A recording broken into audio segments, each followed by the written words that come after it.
Liturgy of Prayer colleagues. As you can tell, this is probably going to be a very awkward endeavor as I am sitting in my kitchen because I don't own a desk, and I thought it would be better to make this video not sitting on my bed. So, now that that's out of the way, I'm going to respond to some questions that you guys had about my paper on exorcistic prayers in the liturgy. Yes, exorcistic, not Eucharistic prayers. So yeah, skip. The syllabus definitely said exorcistic prayers in the liturgy, and that sounds infinitely more fascinating than Eucharistic prayers. So I'm glad that that's what I ended up writing on. So I'm going to start with Drew's questions, and then Becca's, and then Cade's, and however long that takes, I guess we'll see.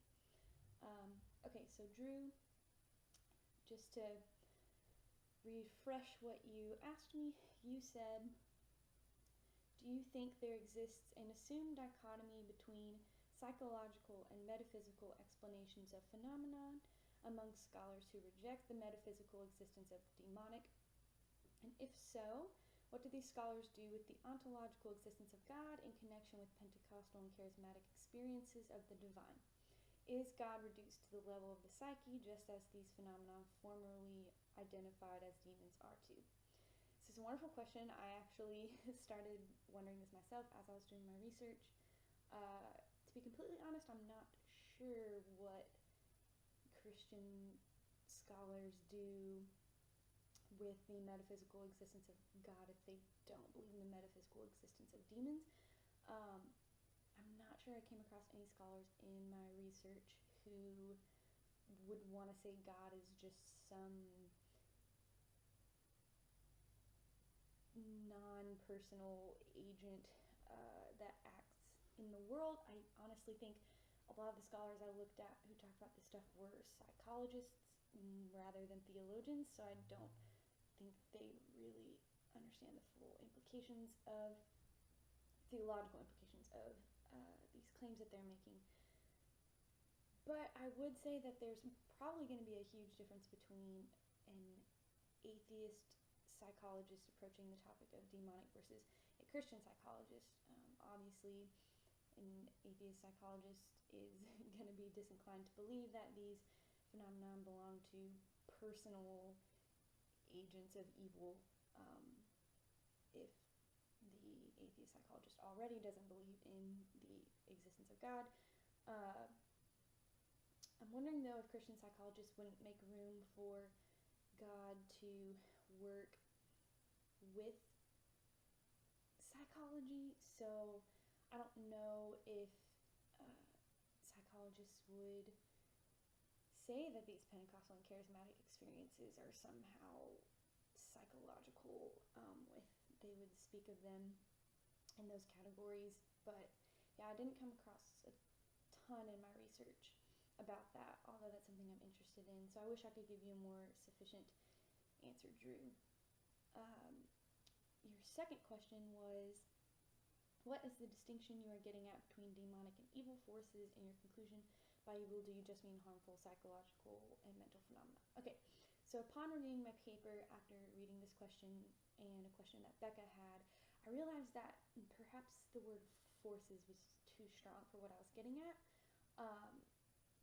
So with respect to baptism specifically, I think that it would be fine to include in baptismal liturgy a renunciation of things that are not from God. So perhaps one could think of baptism as a purging of one's proclivity towards certain kinds of sins. So in that case, it's less of a demonic expulsion of the person who's being baptized and more of a renouncing of any form of evil, more broadly speaking, that might be present in one's life. So whether that be certain sins that one had some sort of impetus toward in their life, or other kinds of harmful things within one's life. So that was more what I was getting at specifically with respect to baptismal liturgy. And then later on, when I answer a question Becca had that was similar to this, I'm going to make a distinction that I think might help my conclusion make more sense. So if that's not sufficient for now, Drew, perhaps when I respond to Becca later on, things will make more sense. Getting to Becca. So Becca, you had 2 questions as well, and your first one said, in your paper you mentioned that with the rise of discoveries in science and religious skepticism came a decline in imperatival prayers against the devil in exorcism. Do you view this development as a generally positive one, or do you recognize any possibly negative effects? I think that this is a really good question. I want to say that I don't think we should make imperatival prayers specifically directed toward the devil or demons a habit, something that we do often. I've seen this kind of way of praying abused in the past by people within my Pentecostal circle, just this, anytime something is going wrong in life, you're rebuking the devil, get away from this part of my life, Satan. And it got to the point where every bad thing that happened in life seemed to be something that was being controlled by Satan or his demons, and something that he needed to be rebuked for. And I just don't think that that kind of continuous way of praying is necessary. As far as negative effects of decreasing this way of praying, on the flip side, I do think that it could, a lessening of this way of addressing Satan and his demons specifically could potentially lead to a lower view of Christian exorcistic authority. So maybe if someone doesn't see this way of praying being utilized in the church as often, they may conclude that, Christians obviously don't have the power to exorcise demons anymore. So I could see that as one potential negative effect of this lessening of imperatival prayers directed toward the devil. I just think that there needs to be a balance, and that pastoral care is really important. So I don't think that we need to go around, casting Satan out of people every time that they're struggling with something, or that we need to view every single terrible thing that happens in our life as, a result of some demon or the devil. However, I don't want to rule out the possibility of demonic possession altogether. I do still think that that is something that does happen and can happen. I just think that one needs to be extremely careful in how they go about recognizing when that's the case or not, and I think that takes a lot of discernment.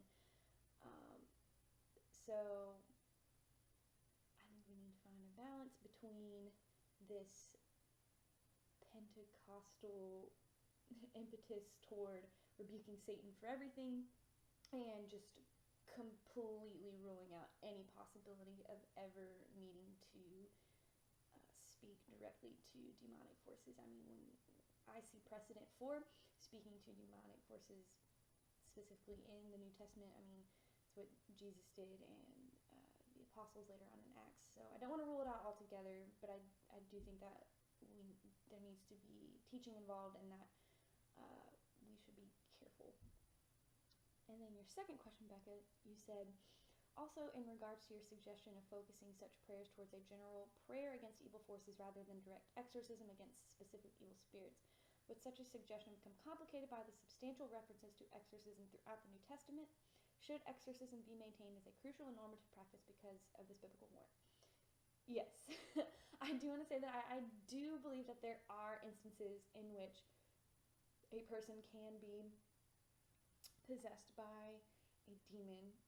I just think that we need to be careful not to claim things as demonic possession that are where that is not the case.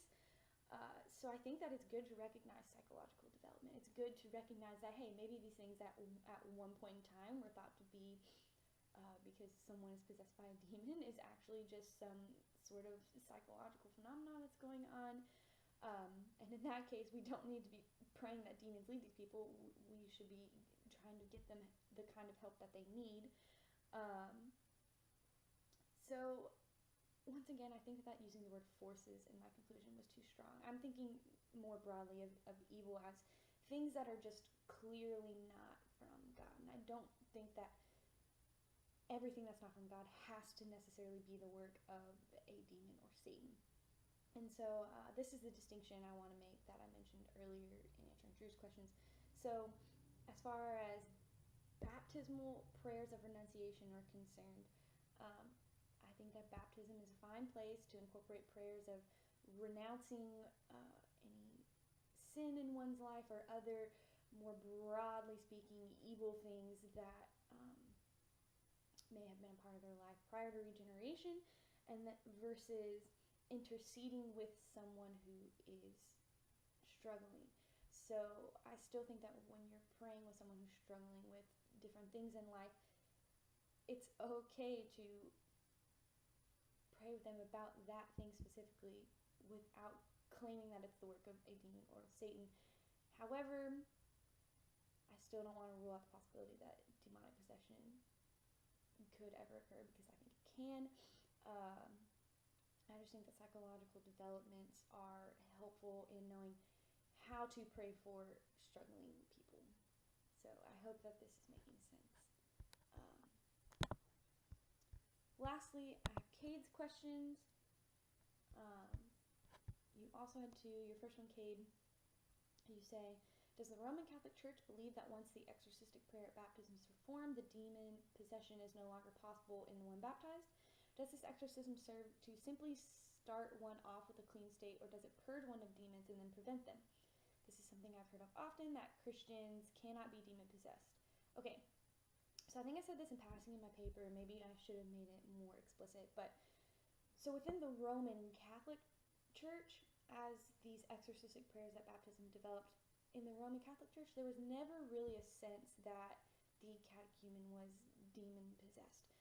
When these prayers were first introduced into the baptismal liturgy, it was more a sense that they served the purpose of enlightening the mind of the person who was being baptized, indicating that they are moving from this realm of evil into the realm of God. But there wasn't really a sense that people who were baptized were being literally purged of an evil spirit. Now that's a little less clear in some of the other Protestant traditions, but within the Roman Catholic Church at least, there was never really a sense that at baptism someone was literally demon possessed. But I actually am not sure, based on my research, if the Roman Catholic Church believes that someone can be demon possessed once they have been baptized. I'm inclined to say that if someone were to become demon possessed after baptism, that the Roman Catholic Church would probably think that that person had committed apostasy. I'm not sure what their theology is on how one becomes demon possessed, but I want to say that they don't believe that some Christian just living a normal walk of faith will just suddenly become possessed. I think that there would need to be a movement toward a state of being in which that becomes a possibility. But once again, I'm not sure. I'm just speculating. And then your second question, Cade, says, also out of curiosity, I was wondering if you saw anything pertaining to mysticism and demon possession, in that whether or not there was a reaction to mystic prayer as being some sort of demon possession. Okay, so I'm not sure about mysticism specifically, but this is something interesting that I think I might have put in a content footnote or just a footnote leading to another source in my paper. So I mentioned in my paper that the Roman Catholic Church's development of liturgical exorcistic prayers was partly in response to abuses of the practice.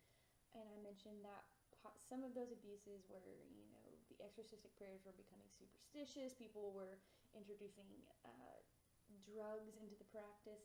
But another thing that was happening was people were going around praying that individuals be expelled of demons when they were clearly not demon possessed at all. And so it actually led to a pretty big scandal. And one of the things that the Roman Catholic Church had to do was develop guidelines for determining if someone was actually demon possessed. This included things like reading scripture in front of the person and seeing how they responded. If they had some sort of adverse reaction to the scripture reading, then that was a pretty clear indication that they were demon possessed. So So I don't know about if mystics fell into this category of people that were being prayed that demons be expelled from them, but there were individuals that were not actually demon possessed that were being, prayed that demons would leave them, and so that contributed to the further formalization of the liturgical exorcistic prayers. So that's all the questions that you guys had. I hope that my answers were sufficient. This got less awkward as time went on, so I'm just going to leave it at this now. I really enjoyed writing this paper on exorcistic prayer in the liturgy, and I look forward to reading all of your responses to the questions that we had.